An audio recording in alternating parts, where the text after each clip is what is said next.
All right, we're going to go ahead and continue on load charts here.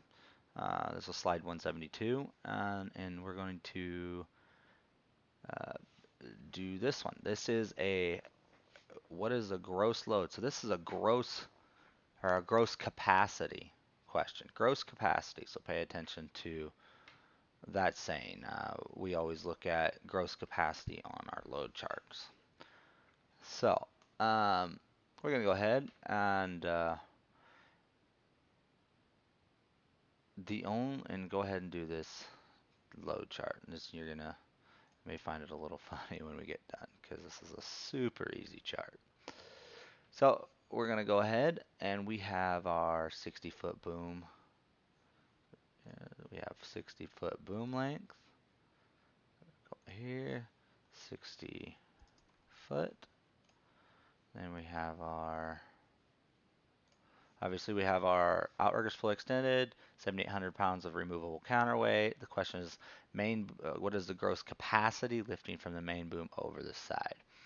And some of you may have already picked up on it, because technically you don't need to do any of this in order to get this problem, but it's just kind of a curveball I threw in there. So we have main boom angle. We don't have one of those. So our radius is 20 feet. So we'll go down here, 20 feet. And then moving on, we don't have another. Then below that, auxiliary boom head. Auxiliary boom head is 143 pounds. Kick that up a little bit so we're out of the way.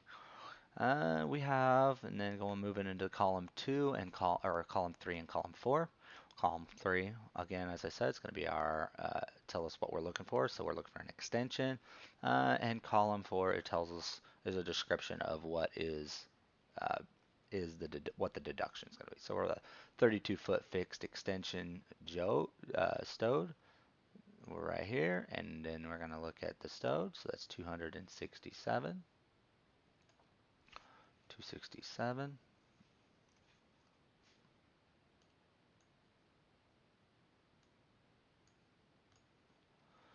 And our next one, right below that, we don't have an ankle because it's stowed on the side of the boom. Come down here to our block. Our block, we have a 45-ton block, 3 shiv with cheek plates. So 45-ton, 3 shiv, cheek plates.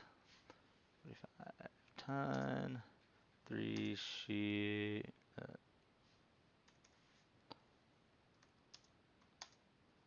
With plates.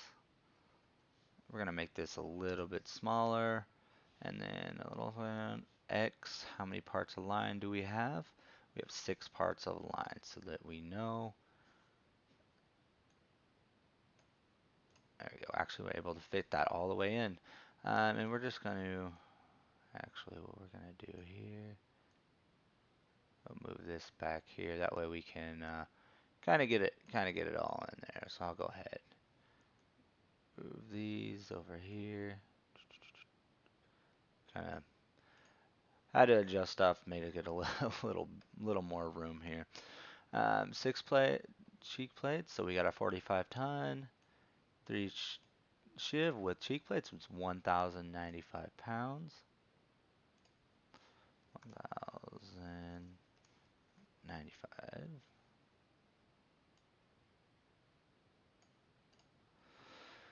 Then we have our ball, 7.5-ton ball, 10-foot below tip. We know from previous experience that that's going to give us our aux line. That is going to be 10 pounds because we are 10 foot below the tip. And our ball is going to be 338 pounds. That is our 7.5-ton headache ball. Now our rigging, we have 900 pounds of rigging. Let's do 900. And then we need to figure out, so now we have all our deductions.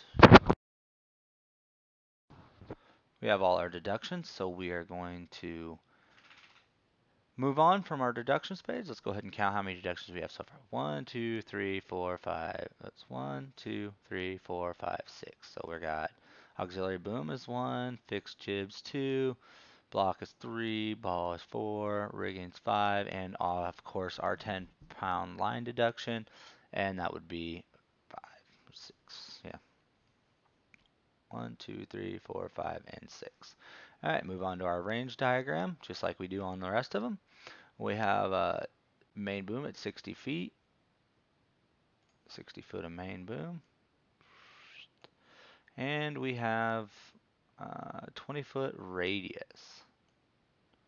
Here, follow the lines up to the arc and follow the arc over. That puts us right between tip height 60 and 70. So we're going to go to the next highest tip height. That's going to be 70. So we're going to go all the way across. Gives us 70 foot tip height. Go ahead and put that in our tip height, 70 feet.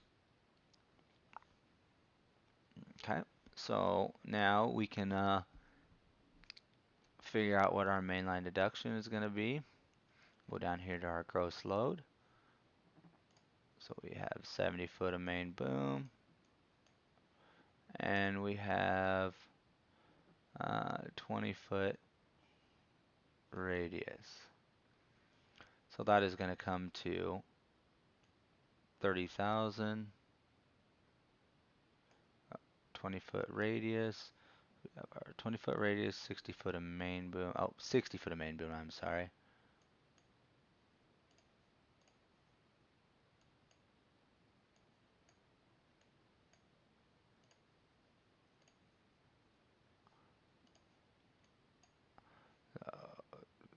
60 foot of main boom, my bad.